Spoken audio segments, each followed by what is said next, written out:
దీక్ష సాక్షాత్తు సీఎం గారి యాదాద్రి భువనగిరి జిల్లాలోని ఆలేరులో ప్రముఖ పుణ్యక్షేత్రం యాదగిరిగుట్ట శ్రీ లక్ష్మీ నరసింహస్వామి వారి వార్షిక బ్రహ్మోత్సవాలు ఘనంగా జరుగుతున్నాయి. 6వ రోజు జగన్మోహిని అలంకార సేవలో భక్తులకు దర్శనమిచ్చారు. రాత్రి లక్ష్మీ నరసింహుడి అశ్వవాహన సేవతో ఊరేగించి ఎదుర్కోళ్ల మహోత్సవం నిర్వహించనున్నారు. ఆలయ అర్చకులు పూల అలంకరణ, వేద మంత్రాలు, మంగళ వాయిద్యాలతో సేవను నయన మనోహరంగా నిర్వహించారు.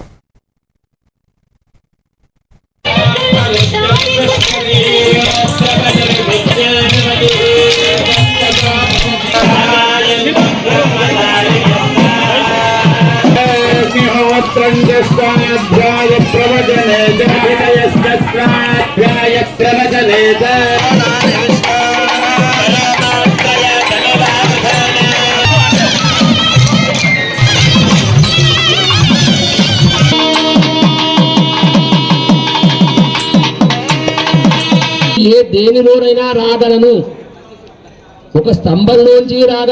మనమందరం కూడా ఆ భగవన్ నామస్మరణ చేయడమే ముక్తికి మోక్షానికి మార్గంగా మనకు చెప్పారు.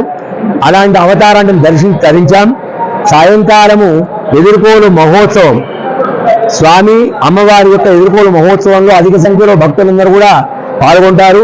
స్వామివారి యొక్క లీలలు, అమ్మవారి యొక్క లీలలను మనం అందరం కూడా విని తరిద్దాం. రేపు ఉదయం స్వామివారు హనుమద్వాహనంపై రామావతారంలో మనందరికీ కూడా దర్శనమిస్తారు. సాయంకాలం దివ్య తిరుక్కల్యాణ మహోత్సవం. ఈ బ్రహ్మోత్సవాలలో అత్యంత ముఖ్యమైనటువంటి ఘట్టము తిరుక్కల్యాణ మహోత్సవము. ఈ తిరుక్కల్యాణ మహోత్సవాన్ని దర్శిస్తే బ్రహ్మోత్సవం మొత్తం కూడా సేవించిన ఫలితం వస్తుంది. భక్తులందరూ కూడా రేపు సాయంకాలము 8:46 స్వామివారి యొక్క పురవీధి సేవ ప్రారంభించి 10 గంటల వరకు స్వామివారు కళ్యాణ మండపానికి విచ్చేస్తారు. రథ మహోత్సవాన్ని దర్శించి కోరుతున్నాం. స్వస్తి సంవత్సరం మంగళాన్ని.